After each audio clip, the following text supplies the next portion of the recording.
الحمد لله رب العالمين والصلاة والسلام على خاتم الأنبياء والمرسلين أما بعد فأعوذ بالله من الشيطان الرجيم بسم الله الرحمن الرحيم الصلاة والسلام عليك يا رسول الله وعلى آلك وصحبك يا حبيب الله الصلاة والسلام عليك يا نبي الله وعلى آلك وصحبك يا نور الله۔ حضور نبی رحمت شفیع امت صلی اللہ تعالی علیہ وآلہ وسلم نے ارشاد فرمایا، جس نے قرآن پاک کی تلاوت کی اور رب کریم کی حمد بیان کی اور پھر نبی کریم صلی اللہ تعالی وسلم پر درود شریف پڑھ کر اپنے رب سے مغفرت طلب کی تو یقیناً اس نے بھلائی کو اپنی جگہ سے تلاش کر لیا۔ معزز امین، یوں تو تمام صحابہ کرام علیہم رضوان کے اپنے اپنے درجے ہیں، مگر ان مقدس ہستیوں میں حضرت سیدنا بلال حبشی رضی اللہ تعالیٰ عنہ کو خاص مقام مرتبہ حاصل ہے۔ آپ رضی اللہ عنہ نے دین اسلام کی خاطر بہت تکلیف اور عزتیں برداشت کیں، خوف خدا ہو یا عشق رسول، تقوی پرہیزگاری ہو یا عبادت و ریاضت، کرامت شرافت ہو یا استقامت، عظیم کساری یا حسن اخلاق، آپ رضی اللہ تعالیٰ عنہ کے ذات میں ان تمام خوبیوں کی جھلک دکھائی دیتی تھی۔ آپ رضی اللہ عنہ کا مقام و مرتبہ یہ ہے کہ غلاموں کو سینے سے لگانے والے ہمارے پیارے آقا صلی اللہ تعالی وسلم نے وقتاً فوقتاً آپ رضی اللہ عنہ کی فضائل بیان فرمائی۔ آج کے بیان میں ہم آپ رضی اللہ عنہ کا تذکرہ، مختصر تعارف، فضائل، بالخصوص آپ کی ایمان پر استقامت اور عشق رسول کے واقعات سنیں گے۔ اے کاش ہمیں سارا بیان اچھی نیتوں کے ساتھ سننا نصیب ہو جائے۔ آئیے سب سے پہلے حضرت سیدنا بلال حبشی رضی اللہ عنہ کا ایک واقعہ سنتے ہیں۔ چنانچہ حضرت سیدنا عروہ بن زبیر رضی اللہ عنہ اپنے والد سے روایت کرتے ہیں کہ ایک دن ورقہ بن نوفل جو کہ ام المؤمنین حضرت سیدنا خدیجہ رضی اللہ عنہ کے چچا زاد بھائی تھے کا گزر حضرت سیدنا بلال رضی اللہ عنہ کے پاس سے ہو، جبکہ انہیں اسلام لانے کی وجہ سے مارا جا رہا تھا، اور ایسی حالت میں بھی آپ رضی اللہ تعالیٰ عنہ احد یعنی اللہ ایک ہے کہ صدا لگا رہے تھے۔ ورقہ بن نوفل نے دیکھا تو کہا، بلال اللہ ہی کا نام لیے جاؤ۔ پھر امیہ بن خلف جو حضرت سیدنا بلال رضی اللہ عنہ کو مارا رہا تھا اس کی طرف متوجہ ہو کر کہا، اللہ کی قسم اگر تم انہیں اس بات پر شہید کر دو گے تو میں رحمت و برکت پانے کے لیے ان کا مزار بناؤں گا۔ ایک دن امیر المومنین حضرت سیدنا ابوبکر صدیق رضی اللہ عنہ کا گزر حضرت سیدنا بلال رضی اللہ عنہ کے پاس سے ہوا، اور وہ لوگ حضرت سیدنا بلال رضی اللہ عنہ کے ساتھ یہی برتاؤ کر رہے تھے۔ حضرت سیدنا ابوبکر صدیق رضی اللہ عنہ نے امیہ بن خلف سے فرمایا، اس بیچارے کے معاملے میں تو اللہ سے نہیں ڈرتا، کب تک اسے تکلیف دیتے رہو گے؟ امیہ نے کہا، آپ نے اسے بگاڑا ہے، آپ اسے اس تکلیف سے بچا لیں جو آپ دیکھ رہے ہیں۔ تو امیر المومنین حضرت سیدنا ابوبکر صدیق رضی اللہ عنہ نے فرمایا، میرے پاس بلال سے زیادہ تندرست و توانا غلام ہے، بلال مجھے دے کر وہ تم لے لو۔ کہنے لگا، منظور ہے۔ تو حضرت سیدنا ابوبکر صدیق رضی اللہ عنہ نے امیہ کو اپنا غلام دے دیا اور حضرت بلال حبشی رضی اللہ تعالی عنہ کو لے لیا اور انہیں آزاد کر دیا۔ معزز سامعین، سنا آپ لوگوں نے کہ حضرت سیدنا بلال حبشی رضی اللہ تعالیٰ عنہ کو راہ خدا میں کتنی آزمائشیں آئیں، لیکن پھر بھی باطل کے آگے اپنا سر نہیں جھکایا۔ گویا ان اللہ والوں کا یہ شیوا تھا کہ سر کٹتا ہے تو کٹ جائے، جان جاتی ہے تو چلی جائے، مگر دین اسلام کو چھوڑ کر باطل کے آگے سر نہ جھکنے پائے۔ ان کا یہ عمل ہمیں یہ سبق دیتا ہے کہ راہ حق میں اپنا سب کچھ بھی لٹانا پڑے تو لٹا دیا جائے، لیکن حق کا ساتھ نہ چھوڑا جائے اور ڈٹ کر باطل کا مقابلہ کیا جائے۔ دنیا میں اس کا صلہ اگرچہ کچھ نہ ملے، لیکن ایسے لوگوں کو یقیناً آخرت سمجھ جاتی ہے، بارگاہ الہی سے نعمت و کرامات کی بارش برستی ہے۔ حضرت سیدنا بلال حبشی رضی اللہ تعالیٰ عنہ آخری دم تک اخلاص اور استقامت کے ساتھ دین اسلام پر ثابت قدم رہے، راہ خدا میں جان کی بازی لگا دی، مگر پائے استقلال میں ذرہ برابر بھی لغزش نہ آئی۔ دین اسلام قبول کرنے کی پاداش میں مظلومانہ زندگی بسر کرنے کے باوجود بھی کبھی زبان پر شکوہ نہیں آیا، اور ایک طرف ہم محبت رسول کا دم بھرنے والیاں معمولی سی خراش پر محبت رسول کا دم بھرنے والے معمولی سی خراش پر وہ ویلا اور شور مچاتے ہیں، ذرا سی تکلیف پہنچنے پر بے صبری کا مظاہرہ کرتے ہیں۔ ذرا سوچیے، حضرت بلال حبشی رضی اللہ تعالیٰ عنہ اس قدر تکلیفیں برداشت کرنے کے باوجود بھی گویا زبان حال سے یہی کہتے رہے کہ جان تو جا سکتی ہے لیکن کلمہ نہیں چھوڑ سکتا۔ لہٰذا ہمیں چاہیے کہ آپ رضی اللہ تعالیٰ عنہ کی سیرت پر عمل کرتے ہوئے زندگی گزاریں، ان کی قربانی کا واقعات پڑھ کر ان کا ذکر کر کے اپنے ایمان کو تازہ کریں۔ آئیے آپ رضی اللہ تعالیٰ عنہ کے ایمان پر استقامت کے مزید واقعات سننے سے پہلے آپ رضی اللہ تعالیٰ عنہ کا مختصر تعارف سنتے ہیں۔ حضرت سیدنا بلال رضی اللہ تعالیٰ عنہ قبیلہ بنی جمحہ کے غلام تھے اور آپ رضی اللہ تعالیٰ عنہ کا نام بلال، والد کا نام ربا اور والدہ محترمہ کا نام حمامہ ہے۔ آپ رضی اللہ تعالیٰ عنہ کی کنیت ابو عبداللہ، ابو عبدالکریم، ابو عبدالرحمن اور ابو عمر حبشی ہے۔ بلال مؤذن رسول اور سید المؤذن کے القابات سے مشہور تھے، چنانچہ حضور نبی کریم صلی اللہ علیہ وسلم نے ارشاد فرمایا، بلال ایک اچھے انسان اور مؤذن یعنی اذان دینے والوں کے سردار ہیں۔ آپ رضی اللہ تعالیٰ عنہ کا شمار اسلام قبول کرنے والے اولین سعادت مندوں میں ہوتا ہے۔ سیدنا بلال حبشی رضی اللہ تعالیٰ عنہ تنہائی میں عبادت کرنے والے صاحب فضل و سخاوت امیر المومنین حضرت سیدنا ابوبکر صدیق رضی اللہ تعالیٰ عنہ کے آزاد کردہ غلام ہیں۔ آپ رضی اللہ تعالیٰ عنہ کو دین اسلام قبول کرنے کی وجہ سے بہت زیادہ ستایا گیا۔ آپ رضی اللہ تعالیٰ عنہ دو جہاں کے سردار صلی اللہ علیہ وسلم کے خازن خزانچی تھے۔ آپ صلی اللہ علیہ وسلم سے محبت کرنے والے، نیکیوں میں پہل کرنے والے اور رب کریم کی ذات پر کامل بھروسہ اور یقین رکھنے والے تھے۔ آپ اسلام میں سچے اور پاکیزہ دل والے تھے۔ دوپہر کے وقت جب گرمی خوب زور پکڑتی تو امیہ بن خلف انہیں باہر لا کر پیٹھ کے بل مکہ کے ریتلے میدان میں ڈال دیتا، پھر بڑا پتھر لانے کا حکم دیتا تو ان کے سینے پر رکھ دیا جاتا، لیکن حضرت سیدنا بلال رضی اللہ تعالیٰ عنہ اس سخت مصیبت میں گرفتار ہونے کے باوجود احد احد یعنی اللہ ایک کی صدا لگائے جاتے۔ آپ رضی اللہ تعالیٰ عنہ کا وصال 20 سن ہجری کو ہوا۔ جاہیں جلال دو نہیں مال و منال دو، سوزو بلال بس میری جھولی میں ڈال دو۔ سیدنا بلال حبشی رضی اللہ تعالیٰ عنہ پیکر صبر و وفا اور اسلام کے حقیقی آئینہ دار، اسلام سے محبت کرنے والے، اسلام کی خاطر تکلیفیں برداشت کرنے والے اور اسلام کی خاطر اپنی جان تک قربان کرنے والے تھے۔ آئیے آپ رضی اللہ تعالیٰ عنہ کی ایمان پر استقامت کا واقعہ سنتے ہیں۔ چنانچہ حضرت سیدنا عمر بن عاص رضی اللہ عنہ فرماتے، ایک روز میں حضرت بلال حبشی رضی اللہ عنہ کے پاس سے گزرا تو آپ کو تپتی ہوئی زمین پر لٹا کر سزا دی جا رہی تھی۔ گرمی کی شدت اتنی ہوتی کہ اگر اس زمین پر گوشت کا ٹکڑا رکھ دیا جاتا تو وہ بھی پک جاتا۔ اس حال میں بھی آپ رضی اللہ عنہ کی زبان مبارک پر یہ الفاظ جاری تھے، میں لات عزا کی خدائی کو تسلیم نہیں کرتا۔ یہ سن کر بدبخت امیہ بن خلف نے آپ کی سزا میں اور اضافہ کر دیا اور آپ کے گلے کو اس زور سے دبایا کہ آپ رضی اللہ تعالیٰ عنہ بے ہوش ہو گئے۔ بعض اوقات غیر مسلم آپ رضی اللہ تعالیٰ عنہ کو باندھ کر بچوں کے حوالے کر دیا کرتے، جو آپ رضی اللہ تعالیٰ عنہ مکہ کی گلی کوچوں میں گھسیٹتے پھرتے، لیکن اس کے باوجود آپ رضی اللہ تعالیٰ عنہ کی زبان پر احد یعنی اللہ ایک ہے جاری رہتا۔ معزز سامعین، آپ نے سنا کہ حضرت سیدنا بلال حبشی رضی اللہ تعالیٰ عنہ دین اسلام سے کیسی محبت فرماتے تھے، دین اسلام کی سربلندی کے لیے اپنی جان تک قربان کرنے کے لیے تیار تھے۔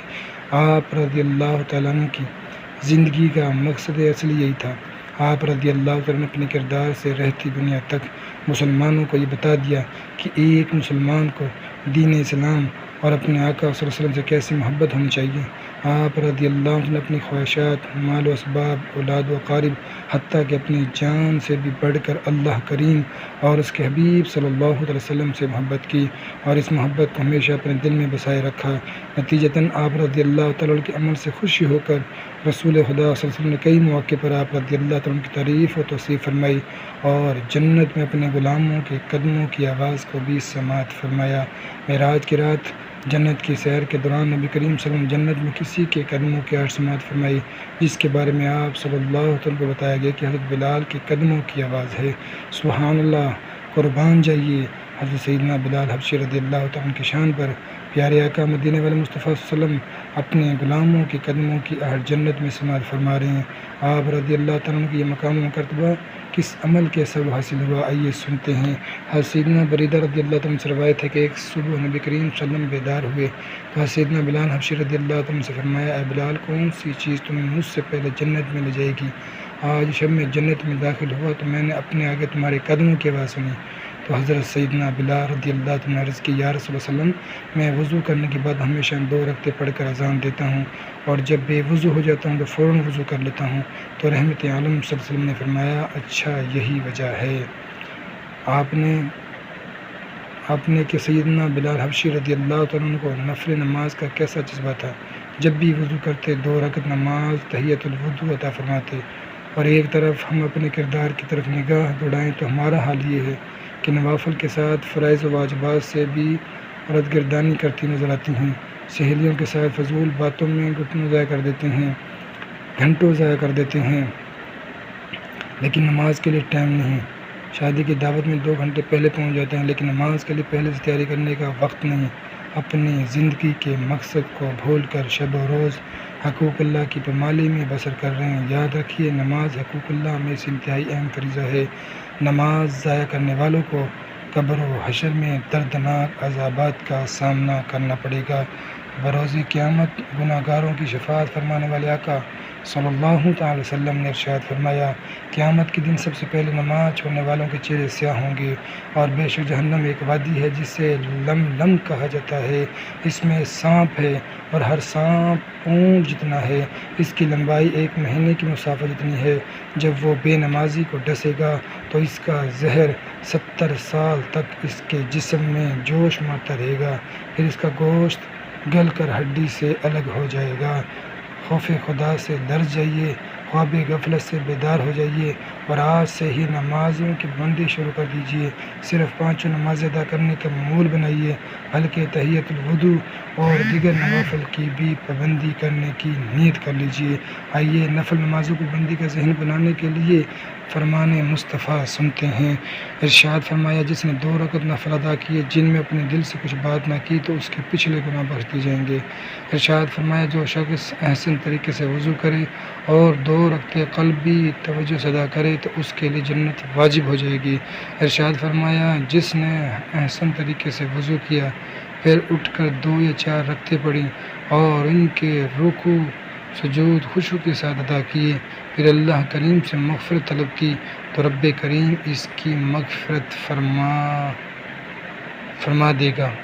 سیدنا بلال حبشی رضی اللہ تعالیٰ عنہ کے پاکیزہ اوصاف اس قدر ہیں کہ مختصر وقت ان خصائص کو بیان کرنے کے لیے ناکافی ہیں، مگر آپ رضی اللہ تعالیٰ عنہ کا ایک پس بے مثال اور وہ یہ ہے، عشق رسول۔ یوں تو عشق رسول تمام صحابہ کرام علیہم رضوان کے دلوں کی دھڑکن تھا، مگر سیدنا بلال حبشی رضی اللہ تعالیٰ عنہ اپنے آقا کی محبت و غلامی یوں گم رہتے کہ انہیں دنیا کی کسی چیز سے کوئی غرض نہ ہوتی، وہ سب کچھ برداشت کر سکتے تھے، لیکن انہیں کبھی یہ گوارا نہ تھا کہ کوئی ان کے آقا کی شان اقدس میں ادنا سی بے ادبی کی جرات کرے۔ اس عشق کامل کی طفیل سیدنا بلال حبشی رضی اللہ تعالیٰ عنہ کو دنیا و آخرت میں ایسا مقام، مرتبہ و وقار ملا کہ ان کی قسمت پر رشک آتا ہے۔ یہ ان کے عشق کا کمال تھا کہ مشکل سے مشکل گھڑی اور کٹھن سے کٹھن وقت میں بھی رسول اللہ صلی اللہ علیہ وسلم سے وصال کا شوق انہیں تڑپاتا رہتا، حتیٰ کہ جاگنے کے وقت بھی حضرت بلال حبشی رضی اللہ تعالیٰ عنہ کو اپنے وصال کا ملال ہونے کے بجائے اپنے محبوب سے وصال کی خوشی تھی۔ آئیے اپنے دلوں میں عشق رسول کو اجاگر کرنے کی نیت سے حضرت بلال حبشی رضی اللہ تعالیٰ عنہ کے عشق رسول کا ایسا ہی ایک واقعہ سنتے ہیں۔ جب حضرت بلال رضی اللہ تعالیٰ عنہ پر مرض وفات میں جان کنی کا عالم طاری ہوا تو ان کی بیوی نے بے قرار ہو کر یہ کہا، ہائے رے میری مصیبت! تو حضرت بلال رضی اللہ تعالیٰ عنہ کی کھول دی اور تڑپ کر فرمایا، واہ رے میری خوشی! آخری کلمات جو آپ رضی اللہ تعالیٰ عنہ کی زبان مبارک سے نکلے وہ یہ تھے، غداً نلقى الأحبة محبة وحزبة، یعنی کل میں اپنے آقا و مولا حضرت سیدنا محمد صلی اللہ علیہ وسلم اور آپ صلی اللہ علیہ وسلم کے صحابہ رضی اللہ تعالیٰ عنہم سے جا ملوں گا۔ آپ نے عاشق صادق سیدنا بلال حبشی رضی اللہ تعالیٰ عنہ کو حضور صلی اللہ علیہ وسلم سے کیسا کامل درجے کا عشق تھا کہ موت کو مسکراتے ہوئے گلے لگا رہے ہیں۔ اس لیے کہ مرنے کے بعد حضور صلی اللہ علیہ وسلم کی بارگاہ میں حاضری نصیب ہوگی، جنت میں پیارے آقا صلی اللہ علیہ وسلم اور دیگر صحابہ کرام علیہ رضوان سے ملاقات ہوگی۔ حضرت سیدنا بلال رضی اللہ تعالیٰ نے اپنے گفتار سے ثابت کر کے دکھایا اور سکھایا کہ عشق رسول ہی دین حق کی شرط اول ہے۔ سفر ہو یا حضر، زندگی کے ساتھ چل رہے ہوں یا موت کا وقت ہو، الغرض ہر جگہ ہر معاملے میں انہوں نے محبت رسول کو اپنا سرمایہ حیات بنائے رکھا اور عشق حبیب میں خود کو فنا کر دیا۔ یہی وجہ ہے کہ آج کئی صدیاں گزر جانے کے باوجود بھی سیدنا بلال حبشی رضی اللہ تعالیٰ عنہ عشقان رسول کے دلوں کی دھڑکن بنے ہوئے ہیں، اور ایک طرف ہم محبت رسول کا دم بھرنے والیاں اپنے اوپر غور کریں تو صرف زبان کی حد تک ہی عشق رسول کے دعوے ہیں اور کردار عشق رسول سے خالی ہیں۔ ذرا سوچئے، کیا عشق رسول کا دم بھرنے والیاں کسی سے لڑائی جھگڑا کرتے ہیں؟ کیا عشق رسول کا دم بھرنے والے بدلہ لینے کے مواقع تلاش کرتے ہیں؟ کیا عشق رسول کا دم بھرنے والے گالیاں دیتے ہیں؟ کیا عشق رسول کا دم بھرنے والے تہذیب اخلاق کا دامن ہاتھوں سے چھوڑتے ہیں؟ کیا عشق رسول کا دم بھرنے والے اپنے بھائیوں کے دل آزاریاں کرتے ہیں؟ کیا عشق رسول کا دم بھرنے والے غیر مسلموں کی نکالی کرتے ہیں؟ یقیناً نہیں اور ہرگز نہیں۔ ایک سچے عاشق کی ہمیشہ سے کوشش ہوتی ہے کہ اس کے محبوب اس سے راضی رہے، جس کے لیے وہ مختلف جتن کرتا ہے۔ وہ اپنے محبوب کے روزمرہ معاملات کو نوٹ کرتا ہے اور پھر اسے اپنے سینے میں سما لیتا ہے، اپنی زندگی اور اپنے تمام معاملات کو محبوب کی پسند کے مطابق ڈھالنے کی کوشش کرتا ہے، اور جو چیز محبوب کو ناپسند ہو وہ بھی اسے ناپسند کرتا ہے، اور جس چیز کو محبوب سے نسبت ہو جائے وہ بھی عاشق کی نظر میں محبوب ہو جاتی ہے۔ یہی وجہ تھی کہ سیدنا بلال حبشی رضی اللہ تعالیٰ عنہ آقا کریم صلی اللہ علیہ وسلم کی قبیلے والوں سے بھی پناہ محبت فرماتے اور ان کے لیے دعائیں کرتے تھے۔ حضرت سیدنا عروہ بن زبیر رضی اللہ تعالیٰ عنہ سے روایت ہے کہ قبیلہ بنو نجار کی ایک صحابیہ رضی اللہ تعالیٰ نے فرمایا، مسجد نبی شریف کے گرد میرا ہی گھر سب سے اونچا تھا، اور اسی پر حضرت سیدنا بلال رضی اللہ تعالیٰ فجر کی اذان دیا کرتے تھے۔ وہ رات کے آخری حصے میں آ کر مکان کی چھت پر بیٹھ جاتے اور فجر طلوع ہونے کا انتظار کرتے۔ جب اسے دیکھتے تو انگڑائی لیتے اور یہ دعا مانگتے، اللہم انی احمدک واستعینک علی قریش ان تقیم دینک۔ اے اللہ، میں تیری حمد بیان کرتا ہوں اور قریش کے معاملے میں تیری مدد طلب کرتا ہوں کہ وہ تیرے دین کو قائم کریں۔ اس کے بعد اذان کہتے، وہ صحابیہ رضی اللہ تعالیٰ عنہ فرماتی، خدا کی قسم میری معاملات میں ایک رات بھی ایسی نہیں کہ انہوں نے یہ دعا نہ مانگی ہو۔ بیان کردہ واقعے سے ہمیں دو باتوں کا خصوصی طور پر علم ہوا۔ پہلا یہ حاصل ہوا کہ جب اذان سے پہلے قریش کے لیے دعائیاں کلمات کہنا جائز اور سنت بلالی ہے، تو پھر اذان سے پہلے سرکار مدینہ صلی اللہ علیہ وسلم کے لیے دعا کرنا یعنی درود السلام پڑھنا بھی یقیناً جائز بلکہ کثیر اجر و ثواب کا باعث ہے۔ دوسرا یہ حاصل ہوا کہ سیدنا بلال رضی اللہ تعالیٰ اذان سے پہلے اپنے لیے اور حضور نبی کریم صلی اللہ علیہ وسلم کے قبیلے والوں کے لیے بلا ناغہ دعائیہ کلمات کہتے۔ ہمیں بھی چاہیے کہ جب دعا کریں تو صرف اپنے لیے نہیں بلکہ تمام مسلمانوں کے لیے دعا کریں، کیونکہ دعا کی قبولیت کے دام میں سے یہ بھی ہے کہ جب ہم اپنے لیے دعا مانگے تو سب اہل اسلام کو اس کی دعا میں شریک کریں۔ اعلیٰ حضرت امام احمد رضا خان رحمۃ اللہ فرماتے ہیں، اگر دعا مانگنے والا خود قابل عطا نہیں تو کسی بندے کا طفیل ہو کر مراد کو پہنچ جائے گا۔ حضرت سیدنا ابو شیخ اصبہانی رحمۃ اللہ علیہ نے حضرت سیدنا ثابت بنانی رحمۃ اللہ سے روایت کی، ہم سے ذکر کیا، جو شخص مسلمان مردوں اور عورتوں کے لیے دعائیں خیر کرتا ہے، قیامت کو جب ان کی مجلسوں پر گزرے گا تو ایک کہنے والا کہے گا، یہ وہ ہے جو تمہارے لیے دنیا میں دعائیں خیر کرتا تھا، بس وہ اس کی شفاعت کریں گے اور جناب الہی میں عرض کر کے اسے جنت میں لے جائیں گے۔ قرآن کریم کے پارہ 26 سورہ محمد آیت نمبر 19 میں تمام مسلمانوں کے لیے دعا کرنے کے بارے میں اللہ پاک ارشاد فرماتا ہے، وَاسْتَغْفِرْ لِذَنْبِكَ وَلِلْمُؤْمِنِينَ وَالْمُؤْمِنَاتِ، اور اے محبوب اپنے خاصوں اور عام مسلمان مردوں اور عورتوں کے گناہوں کی معافی مانگو۔ حضور نبی کریم صلی اللہ علیہ وسلم نے ایک شخص کو اللہم اغفر لی یعنی اے اللہ میری مغفرت فرما کہتے سنا، فرمایا اگر سب مسلمانوں کو شامل دعا کرتا تو تیری دعا قبول ہوتی۔ ہمیں بھی چاہیے اپنی دعاؤں میں تمام مسلمانوں بالخصوص والدین اور اپنے اساتذہ کو ضرور یاد رکھا کریں۔ یاد رکھیں، دعا دنیا و آخرت کی ڈھیروں بھلائیاں حاصل کرنے کا ذریعہ ہے۔ دعا اللہ کریم سے مناجات کرنے، اس کا قرب حاصل کرنے، اس کی عظیم بارگاہ سے مرادیں پانے کا بہترین ذریعہ ہے۔ دعا بخشش و مغفرت کا پروانہ حاصل کرنے اور دنیا آخرت میں ساری مشکلات کے حل کا نہایت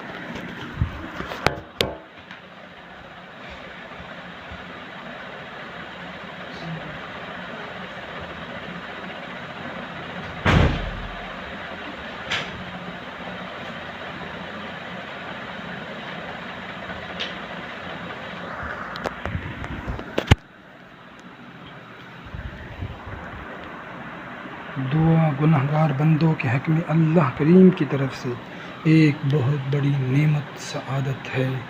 حضرت سیدنا بلال حبشی رضی اللہ عنہ کے عشق رسول کے واقعات سن رہے تھے۔ ایمان لانے اور غلامی سے آزادی پانے کے بعد عاشق بے مثال حضرت سیدنا بلال رضی اللہ عنہ نے اپنی زندگی کے حسین ایام سرکار علی وقار مدینے کے تاجدار صلی اللہ علیہ وسلم کی خدمت میں گزارے۔ یقیناً حقیقی عاشق جب اپنے محبوب کا دیدار نہ کرے تو اسے کسی پل چین نہیں آتا، وہ محبوب کو دیکھنے کے لیے بے قرار ہو جاتا ہے۔ یہی وجہ تھی کہ جب حضور نبی کریم صلی اللہ علیہ وسلم کا وصال جاری ہوا تو حضرت سیدنا بلال حبشی رضی اللہ عنہ کی حالت گیر ہو گئی۔ آپ رضی اللہ عنہ مدینہ کی گلیوں میں کہتے پھرتے تھے کہ لوگوں، تم نے کہیں رسول اللہ صلی اللہ علیہ وسلم کو دیکھا ہے تو مجھے بھی دکھا دو، یا مجھے آپ صلی اللہ علیہ وسلم کا پتہ بتا دو۔ اس غم میں آپ رضی اللہ تعالیٰ عنہ مدینہ طیبہ سے ہجرت کر کے ملک شام کی طرف چلے گئے۔ جب حضرت سیدنا بلال رضی اللہ تعالیٰ عنہ مدینہ طیبہ سے ہجرت کر کے ملک شام کے علاقے داریہ میں سکونت اختیار فرمائی تو ایک رات خواب میں اللہ کے محبوب صلی اللہ علیہ وسلم تشریف لائے اور ارشاد فرمایا، اے بلال، یہ کیسی بے وفائی ہے کہ ابھی وہ وقت نہ آیا کہ تم میری زیارت کے لیے مدینے آؤ۔ عاشق بے مثال حضرت سیدنا بلال رضی اللہ تعالیٰ عنہ غمزدہ خوفزدہ حالت میں بیدار ہوئے، سواری پر سوار ہوئے اور مدینہ منورہ کی جانب روانہ ہو گئے۔ جب مدینہ طیبہ کی نورانی اور پرکیف فضاؤں میں داخل ہوئے تو بے تابانہ نبی کریم صلی اللہ علیہ وسلم کے مزار پر انوار پر حاضر ہوئے۔ آنکھوں سے آنسوؤں کا تار بند گیا اور اپنا چہرہ مزار پاک کی مبارک خاک پر مس کرنے لگے۔ گلشن رسالت کے دونوں مہکتے پھول حضرات حسنین کریمین رضی اللہ تعالیٰ عنہما کی وہاں تشریف آوری ہوئی تو حضرت سیدنا بلال رضی اللہ تعالیٰ نے دونوں شہزادوں کو گلے لگا لیا اور پیار کرنے لگے۔ شہزادوں نے فرمائش کی، اے بلال رضی اللہ تعالیٰ عنہ، ہم آپ کی وہی اذان سننے کے خواہش مند ہیں جو صبح کے وقت نانا جان صلی اللہ علیہ وسلم کی حیات طیبہ میں دیا کرتے تھے۔ حضرت سیدنا بلال رضی اللہ تعالیٰ عنہ مسجد نبوی شریف کی چھت پر اس حصے میں تشریف لے گئے جہاں وہ حضور صلی اللہ علیہ وسلم کی حیات ظہری میں اذان دیا کرتے تھے۔ جب حضرت سیدنا بلال رضی اللہ عنہ نے اللہ اکبر اللہ اکبر سے اذان کا آغاز فرمایا تو مدینہ طیبہ میں لوگ بے تاب ہو گئے۔ جب اشہد ان لا الہ الا اللہ کی کلمات کہے تو لوگوں کی بے تابی اس قدر بڑھ گئی کہ ہر طرف آبگاہ شروع ہو گیا۔ پھر جب اشہد ان محمد رسول اللہ پر پہنچے تو لوگ اپنے آپ سے بیگانہ ہو گئے، ایک دوسرے سے پوچھنے لگے، کیا رسول اللہ صلی اللہ علیہ وسلم مزار پنروار سے باہر تشریف لے آئے؟ حضور نبی کریم صلی اللہ علیہ وسلم کے وصال ظاہری کے بعد اہل مدینہ میں کبھی اتنی زیادہ آہوازاری نہ ہوئی تھی جتنی اس دن دیکھنے میں آئی۔ دنیا کے سارے غم میرے دل سے نکال دو، دنیا کے سارے غم میرے دل سے نکال دو، غم اپنا یا نبی براہ بلال دو۔ در حقیقت ہے جو عشق رسول میں روتا ہے وہی دنیا و آخرت میں کامیاب ہوتا ہے۔ جب سیدنا بلال حبشی رضی اللہ عنہ اپنی ساری زندگی اللہ کے محبوب صلی اللہ علیہ وسلم کے عشق و محبت میں گزاری تو رب کریم نے آپ رضی اللہ عنہ کو دنیا و آخرت میں بلند مقام مرتبہ عطا فرمایا۔ قیامت تک آنے والے لوگوں کے دلوں میں آپ رضی اللہ عنہ کی محبت ڈال دی گئی اور حضور نبی کریم صلی اللہ علیہ وسلم نے آپ کے ایسے ایسے فضائل و مراتب کو بیان کیا جن کو پڑھ کر یا سن کر آپ رضی رضی اللہ تعالیٰ کی محبت میں اضافہ ہو جاتا ہے۔ آئیے سیدنا بلال حبشی رضی اللہ تعالیٰ کو دنیا و آخرت میں کیسا مقام حاصل ہے، اس کے متعلق دو فرامین مصطفیٰ سنتے ہیں۔ ہم غریبوں کے آقا صلی اللہ تعالیٰ علیہ وسلم نے ایک مرتبہ حضرت بلال رضی اللہ تعالیٰ عنہ کی طرف اشارہ کر کے فرمایا، بروز قیامت جنتی اونٹنی پر سوار ہو کر اذان کہیں گے، اور جب اشہد ان محمد رسول اللہ کلمات کہیں گے، تمام انبیاء اور ان کے امتی بلال رضی اللہ تعالیٰ عنہ کو دیکھ رہے ہوں گے۔ انبیاء و شہداء کے بعد سب سے پہلے بلال حبشی کو جنتی حلہ پہنایا جائے گا۔ حضرت نبی کریم صلی اللہ علیہ وسلم نے ارشاد فرمایا، بروز قیامت بلال رضی اللہ تعالیٰ عنہ ایسی اونٹنی پر سوار ہو کر آئیں گے جس کی کاٹھی سونے اور یاقوت سے مزین ہوگی، ان کے ہاتھ میں جھنڈا ہوگا، تمام مؤذن ان کے پیچھے پیچھے ہوں گے، اور یوں حضرت بلال رضی اللہ تعالیٰ عنہ کی قیادت میں وہ قافلہ جنت میں داخل ہو جائے گا، یہاں تک کہ وہ بھی جنت میں داخل ہو جائیں گے جس نے صرف 40 دن اللہ پاک کی رضا کے لیے اذانیں دی ہوں گی۔ معزز سامعین، بیان کو اختتام کی طرف لاتے ہوئے سنت کی فضیلت اور چند سنتیں آداب بیان کرنے کے ساتھ حاصل کرتے ہیں۔ تاجدار مدینہ صلی اللہ علیہ وسلم کا فرمان جنت نشان، جس نے میری سنت سے محبت کی اس نے مجھ سے محبت کی، اور جس نے مجھ سے کی وہ جنت میں میرے ساتھ ہوگا۔ اللہ تعالیٰ سے دعا ہے جو کچھ سنایا اس پر ہم سب کو عمل کرنے کی توفیق عطا فرمائے، آمین بجاہ النبی الامین صلی اللہ تعالیٰ علیہ وسلم۔